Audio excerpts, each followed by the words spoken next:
Serious and painful discussions are taking place within the highest level of Ukraine's government and military command. The subject of these talks is the potential for large-scale strategic withdrawal of Ukrainian forces from key sectors of the Donbass front. This consideration, which would have been unthinkable in previous years, comes as a direct result of immense and unrelenting pressure from the Russian military. It also reflects a growing sense of despair among the Ukrainian soldiers who are tasked with holding the line against a much larger and better supplied enemy. The situation has reached a critical point where military reality is clashing with political necessity, forcing leaders in Kiev to consider options that could redefine the entire conflict. The conditions for Ukrainian soldiers across the Eastern Front, particularly in the area around Chasiv, Pokrovsk, and Kharkov, have become exceptionally difficult. For months, these troops have endured a constant storm of Russian firepower. Russian forces have effectively used their superiority in the air, dropping hundreds of powerful guided bombs on Ukrainian positions every day. These bombs, often weighing over 1,000 pounds, are launched from aircraft that fly beyond the reach of Ukraine's limited air defenses. They obliterate fortified bunkers, trenches, and command posts, leaving soldiers with little protection. The psychological impact of these continuous powerful explosions is severe. It creates a feeling of helplessness, as there is often no effective way to stop the attack. This air campaign is combined with overwhelming Russian artillery. Military observers note that for every one artillery shell the Ukrainian force can fire, the Russian military can fire 10 or even 20 in response. This disparity, often called shell hunger by the troops, means that Ukrainian artillery cannot effectively suppress Russian batteries or break up attacking infantry formations. Ukrainian soldiers in the trenches report that they are forced to conserve ammunition to an extreme degree. A single soldier might be limited to just a few magazines of rifle ammunition for an entire day. Even when facing repeated Russian assaults, this lack of firepower makes defending their positions incredibly challenging and costly in terms of human lives. The exhaustion of the troops is another critical factor. Many units have been deployed on the front line for extended periods, some for over a year, without proper rest or rotation. The constant stress of combat, the lack of sleep, and the grief of losing comrades has taken a heavy toll. A junior officer commanding a platoon near the city of Pokrovsk, speaking on the condition that his name not be used, described the daily reality.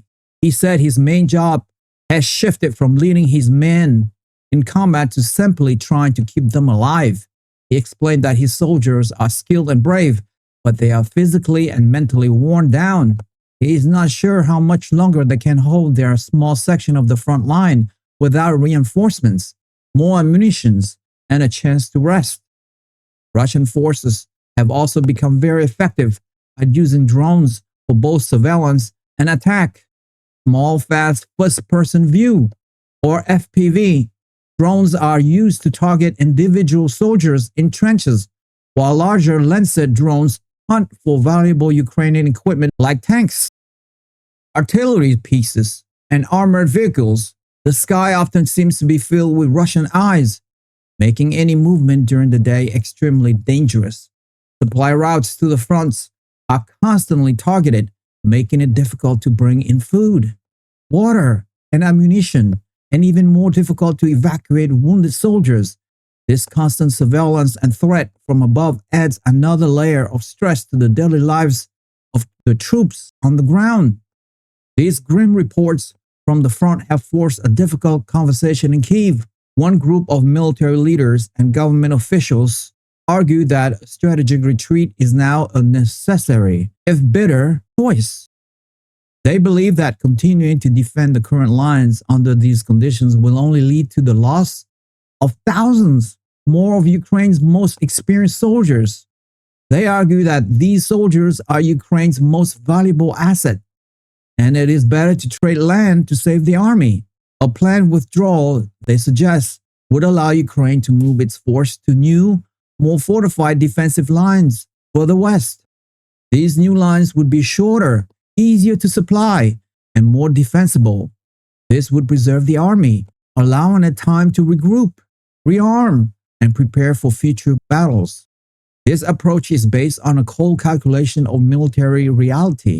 However, another powerful group within the Ukrainian government strongly oppose any retreat. They argue that giving up more territory in the Donbass, a region that has become a powerful symbol of Ukrainian residents, would be a political disaster.